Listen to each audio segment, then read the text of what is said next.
So we find ourselves here with Marco Vitale from Augsburg. You're a local, right? Right. Born and raised in Augsburg. Yeah. Marco is quite well known in our capture community. You are quite active in many areas. I try to. Yeah. You may also have seen him on a trade show where you've worked for us on the trade show stand as well, showing people how capture works. So how long have you worked with capture? I had to look it up because it's quite a bit. Since 2012, so 11 years. I think the version was called Capture Polar back then, right? I think so. I barely remember myself. Yeah, yeah. I think it was Capture Polar, and yeah, that was my first tryout with visualizations for lighting designs, and what I really liked about Capture was the great support because of. Yeah. It's always a running gag, but. Reichhörnvogel Niedervolt Parabolspiegelscheinwerfer is a library fixture I needed at that time, and you made it happen in like 3 days. To be fair, it's like a profile. No, not a profile, but more like a old school par. Yeah, but it took you 3 days to make that happen, and that was absolutely amazing. And yeah, the next day I hit the buy button. Excellent. So you do mostly theatrical, opera, some dance pieces here, right? Yes, yeah. You're the Staatstheater of Augsburg, so like a regionally, not sponsored, but financed. Financed by the Bavarian government, yes. Right. And you have more than one stage? You have a few sites, I believe. Yeah, we have, this is the Martini Park. This is our main stage, the biggest one, where we have an orchestra pit as well as a stage which is covering the orchestra pit, so we are variable with live orchestra or without. And we have another stage in the Oven House, which is mostly used for smaller play pieces, but sometimes small operas, as well as smaller ballet evenings. And we have a third stage. It's as well in the Gaswerk. It's next to the Oven House. It's the Kühlergebäude, where we do a lot of experimental pieces. So really lots of different stages. We have an old cafe where we have a small stage for 1 or 2 people pieces. We have a lot of formats which are going into the city because our big house is under renovation. So we are spread around the city, and to get back to our audience, the theater developed a few formats, like really virtual reality formats, hybrid productions, as well as interactive productions. We have now one interactive production. It's called Tatort. You are as the audience, you go through the city solving a crime with the actors and visiting a lot of places inside Augsburg. I think Tatort means crime scene? Crime scene, right. Yes, I know there was a German TV series called Tatort. Yes, yes. It's still running. It's still actually, running? Yes. Right, interesting. So in how much of this work would you say that you use capture? I personally use capture on all of my productions because it's I made it a habit to use capture for the pre-production, like trying things, often visualize some small stuff to show it to the director. If that is pleasing enough, or if it hits the sense of the piece, then I can develop it further and throw it away if it doesn't work. Yeah. So for me, it's a tool to a lot of try and error, or try different things without having the stage ready or having the set built. And then, of course, doing the paperwork, pre-production, and of course, after production, I do the paperwork as well. Because you do repertoire, so yeah, you need all the documentation to reset everything. We have like 2.5 hours of focus time, right. And so the documentation is very important.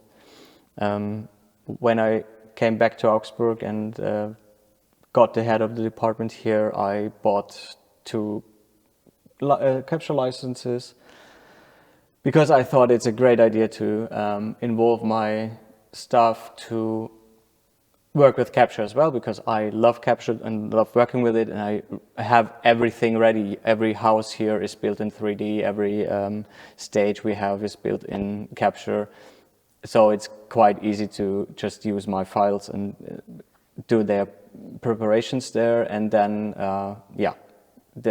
my job kicked in, and I didn't have the time to properly introduce them into capture. I have one colleague which is working quite often with it, and he's getting better and better, and the other 2 are touching it sometimes, but not as frequently as I would like to. So we will do a big training in November here, like in-house training with me.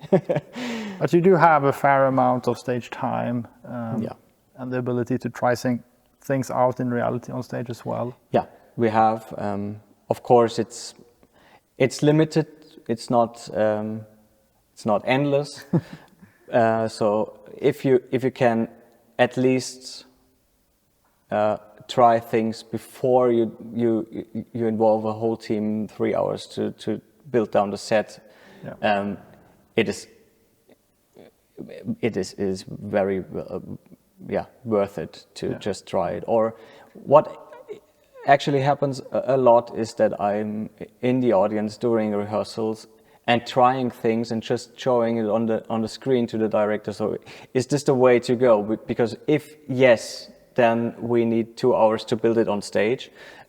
Decide now if we want to take the time or not. And that's a very handy tool to just throw 5 lamps into it, and right, even during the rehearsal time. Because sometimes it's faster to throw 2 heavy lamps in capture than actually bringing it up from the basement. Yeah. So you also invited us to watch a focus session. I know you've created some extensive focusing material with the help of capture. Yes, I did. So would you describe briefly sort of the tools you've used in that workflow? Yeah. Basically, I was looking for a way to do focus images even when I'm not on stage, because the way it's done here, and it's parallel to my workflow. It is still done like that. Is the guys are taking photos of every lighting fixture which is focused, but the downside of a photo is when you're lighting on a black backdrop, you can't barely see where the light hits the backdrop or not. In capture, you can just make this backdrop white or green or whatever you like, and you can see better what is intended to be. So I always forget to make photos of my focus, and then the set is built down, and I was like, I forgot it again. So now with capture, I have the possibility to just refocus it from the top of my head, and do the focus images from there, and actually modify the surroundings or the environment. So you can actually see what they are doing, which is on this piece. It's not that complicated because the floor is actually white or grayish. The walls are grayish as well, so you see every light on the photos very good. But if you have a black set with a black floor, then it's hard. Then it's hard to see anything on the photo. If you have a filter like CTB or something inside the fixture, you won't see anything on a photo. So you gather these images in like...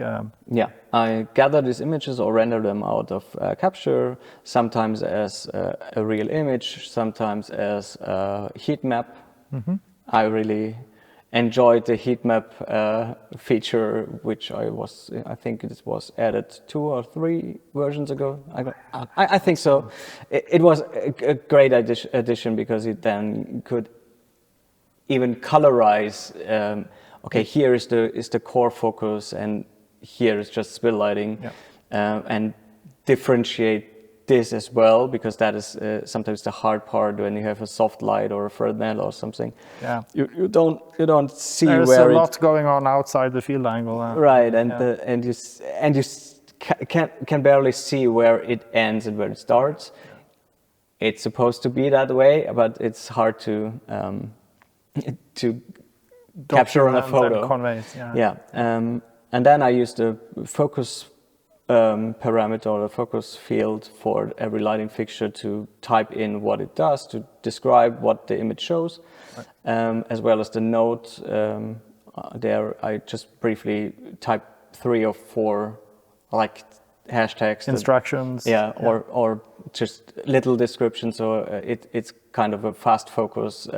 Okay, it's small, round, and sharp. Right. And then there's a bigger description in the focus.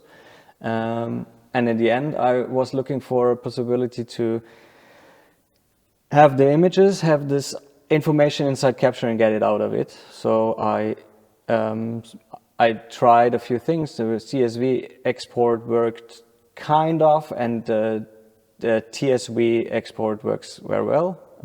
And then at the moment, I imported into Excel just by writing a few macros, importing it, improving it. Every time I do this process, I improve some little things, or I find out that something is not readable, or there is a tab inside. Takes another iteration, and you improve things. So that's developing further and further. So now it's in the last version, I added a short list with the small captions, so you can have a small list with all the fixtures, without images, just a description. And if you have the bigger focus sheet, then you have an image, the description, and more information. So if you just go through, especially when you go through on it on a smartphone or a tablet, which I mean, everyone uses a tablet or smartphone, then it's better to scroll through a short list and not having A4 images. All right. Thank you so much. Thanks so much for having us here. Thank you for visiting me here. I was so excited to have you here. We're excited to be here. And maybe you will get a chance to meet Marco at a trade show some other year. We'll see. Yeah. Of course. Thanks. Thank you.